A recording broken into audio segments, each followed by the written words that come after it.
안녕하세요. 6월 16일 수요일 노른자 하태슈 뭉클의슈 라이브 시간입니다.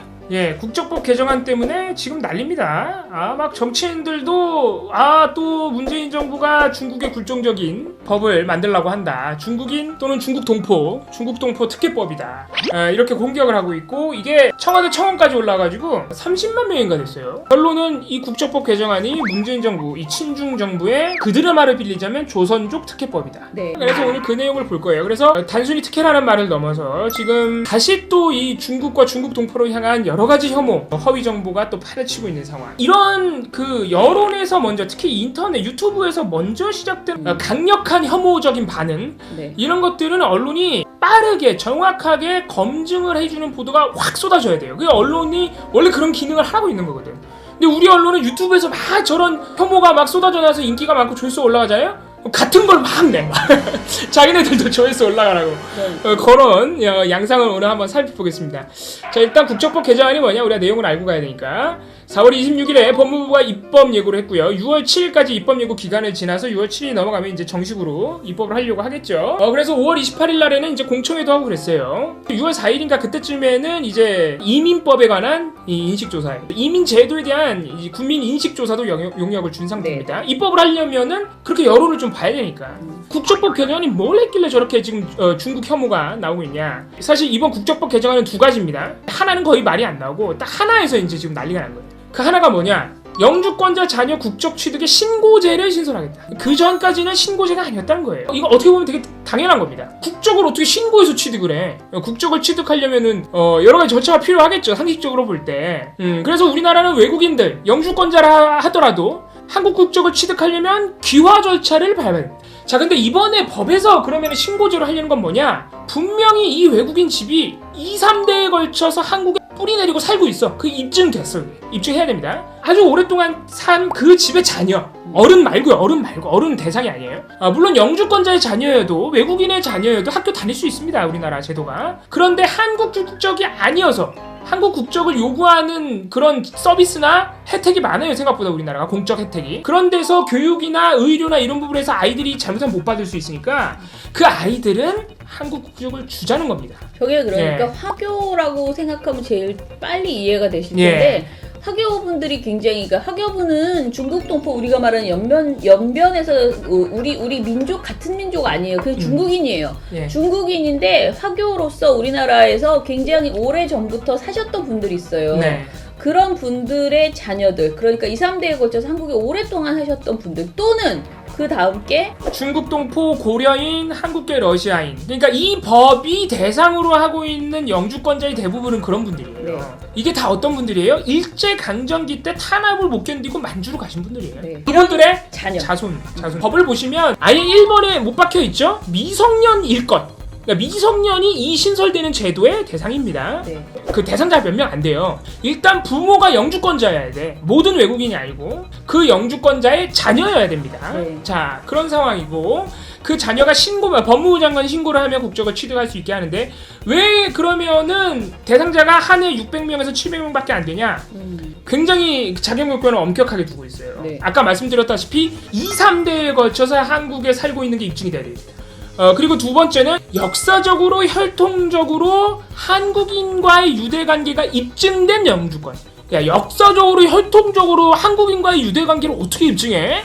자, 그거 세세한 부분은 앞으로 대통령령으로 더 상세히 정한다고 합니다. 근데 그냥 바로 우리가 생각할 수 있는 것은 아까 말씀드린 일제강점기 때 만주로 건너가신 분들의 후손. 네. 대부분은 중국 동포고요. 고려인들. 그리고 한국계 러시아인들. 국적법이 통과돼서 혜택을 받을 사람이 중국인이다라고. 네, 이거 그거예요. 그분들의 95%가 중국 동포 아니면 화교예요.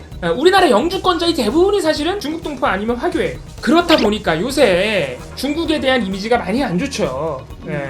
요즘 우리나라 사람들이 여론조사에 따르면 일본보다도 더 싫어해요. 북한보다 더 싫어해요. 예. 저는 나름의 이유가 있다고 생각합니다. 중국이 잘못한 게 분명히 있어요. 사드에 대한 어떤 보복이라든가 중국 공산당의 개입이 있는 것으로 보이는 어떤 문화적인 침탈 의지, 한복도 지낼 거다, 뭐도 지낼 거다, 뭐도 지낼 거다 하는 거, 그런 인터넷에서의 어떤 활동, 이런 것 때문에 한국 사람들의 심기를 건드린 측면이 분명히 있다. 그런데 이게 국적법은 사실 아무 잘못이 없어요. 그거를 한번 보겠습니다. 자, 이게 제가 가져온 보도들 중에 가장 나쁜 사례입니다.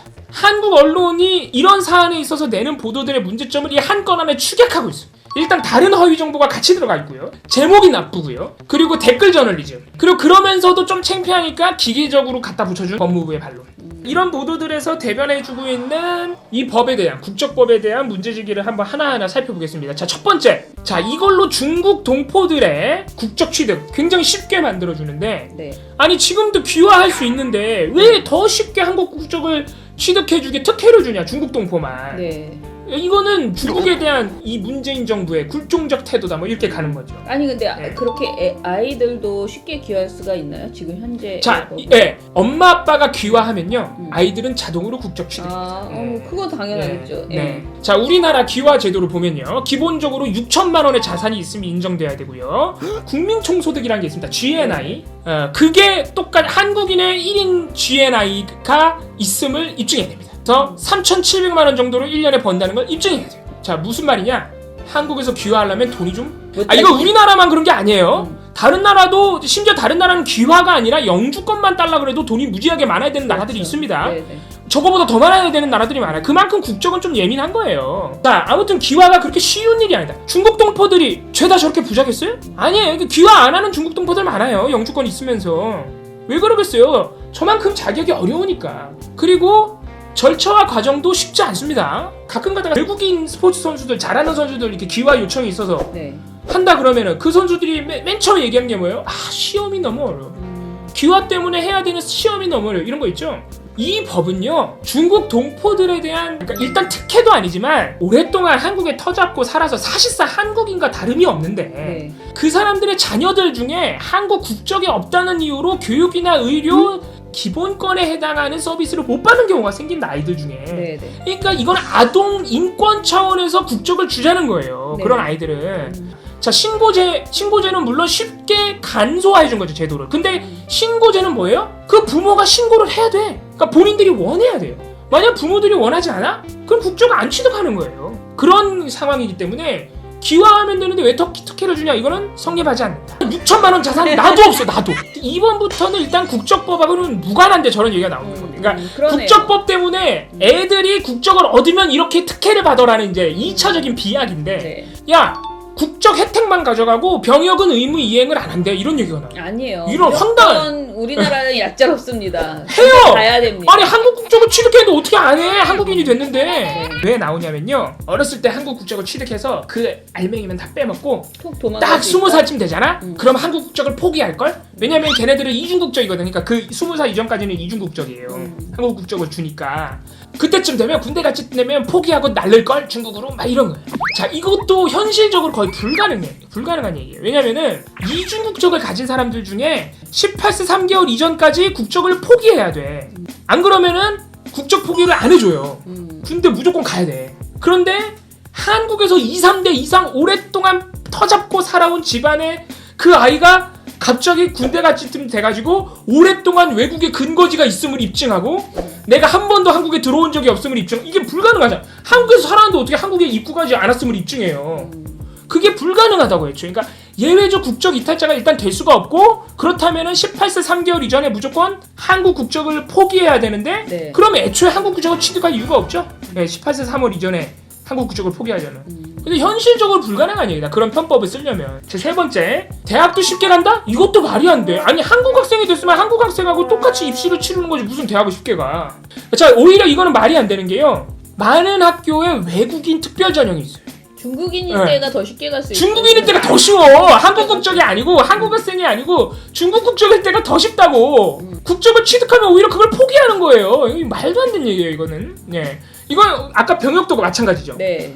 국적을 안 얻었을 때가 더 유리해. 군대를 안 가도 되니까. 그럼 애초에 국적을 안 얻고 말지 뭐하러 국적을 얻겠어요. 그러니까 오히려 중국 동포 부모님들 입장에서는 이거 되게 고민될 거예요. 신고제를 해줘도 고민이 돼.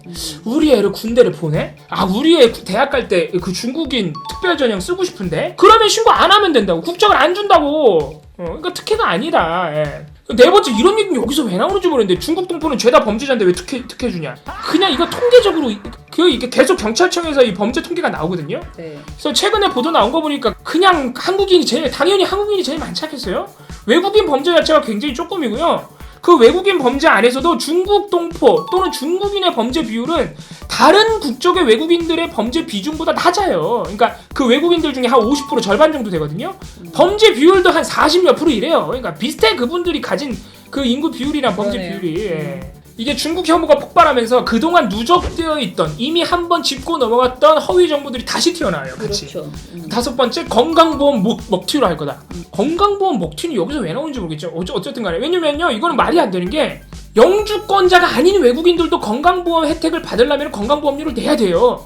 그래서 일단 먹튀하기가 굉장히 어려워요. 기본적으로 외국인들은 대부분이 근로자입니다. 근로자면요, 여러분들 아시죠? 그 4대 보험이라 그래가지고 먼저 떼가 내가 일하는 회사에서. 맞아요. 그래서 먹튀하기가 어려워요. 한국 사람들도 건강보험 먹튀하는 사람들이 있습니다. 외국인들만 먹튀하는 게 아니야. 그런 범죄가 벌어진다면. 근데 그 먹튀는 대부분 어디서 벌어진다? 지역가입자에서 벌어진다. 지역가입자에서. 막 소득을 속이고 이런 식으로 해가지고. 외국인들 같은 경우에는 지역가입자 비율이 굉장히 적다. 왜냐면 대부분 일하는 사람들이기 때문에. 그러면은 지금 우리 언론 보도가 어떤 경향으로 이루어지고 있는지 브리프하게 가장 많은 비율로 뽑아왔습니다. 네. 대부분의 보도는 중국인 특혜다라는 주장과 법무부의 반론을 기계적으로 갖다 붙여놓은 단순 대비 보도. 이렇게 너무 뻔한 혐오를 검증을 해야지. 그리고 그 다음으로 많은 게 이제 댓글 그냥 받아 쓰고 정치인들 발언 받아 쓰는 거, 이런 보도들이 가장 많고요. 제가 왜 헤럴드 저 보도를 가져왔냐면 저게 그나마 댓글 같은 거 안 받아 쓴 비판 보도예요. 근데 저 보도도 이상해. 첫 번째 저 기사가 뭐라 그랬냐면요, 이 법은 혜택 받는 대상자 대부분이 중국 동포라서 이 법이 반중 정서를 자극했대. 야, 이 법은 중국 동포들, 특히 그 자녀들에 대해서 조금 더 포용적으로 다가가자는 법이잖아요. 네. 아이들만큼은 좀 더 포용해줘야 된다. 그런 법인데 무슨 반중 정서를 자극해? 그 법을 악용해서 허위 정보로 가져가는 사람들이 반중 정서를 자극한 거지. 그래서 엄밀히 말하면 우리 언론이 반중 정서를 자극하고 있는 거예요. 그 법이 아니라. 두 번째, 영주자 대부분이 기활 가능한데 영주자가 자녀 국민들의 혜택이 많아서 지금도 영주권 대부분들이 기활을 할 수 있는 걸 알고 있다. 그런데도 기활한 기존 영주권자들에 대한 역차별의 법은. 여러분들 무슨 말인지 모르겠죠? 나도 모르겠어. 이 말이 무슨 말인지 제가 곰곰이 생각해봤는데 말이 안 돼. 그러니까 지금도 기활을 할 수 있는 중국 동포 영주권자들이 그냥 기활을 안 한 상태가 더 혜택이 많기 때문에 기활을 안 한다는 거잖아요. 이 법이 도입돼도 똑같아요. 영주권자들 중에 영주권인 상태가 더 이익이 많다고 생각하면 신고를 안 한다니까? 이 법이 도입돼도 똑같은데 무슨 소리 하고 계신지 모르겠어. 그래도 혜택이 많은데 혜택을 포기하고 기활을 한 사람들에 대한 역차별이다? 왜? 그냥 하고 싶은 대로 하세요. 그냥 하고 싶은 대로 하면 되는 거예요. 이미 신고제가 도입이 돼도. 복수 국적을 양산해서 국적법 체계에 혼란이 된다? 아니, 한 해에 대상자가 600명밖에 안 된다니까? 무슨 복수 국적을 양산을 해? 한 해에 600명인데 그 600명도 다 한다 안 한다? 제가 볼 땐 다 안 해요. 이 칼럼 쓴 분이 얘기하셨죠? 국적을 안 얻는 게, 한국 국적을 안 하는 게 더 이득이래잖아. 그래서 안 한다니까, 그분들이 다. 600명도. 다음 주 월요일에 진주와 함께 돌아오겠습니다. 건강하시고요. 오늘도 밤늦게까지 감사합니다.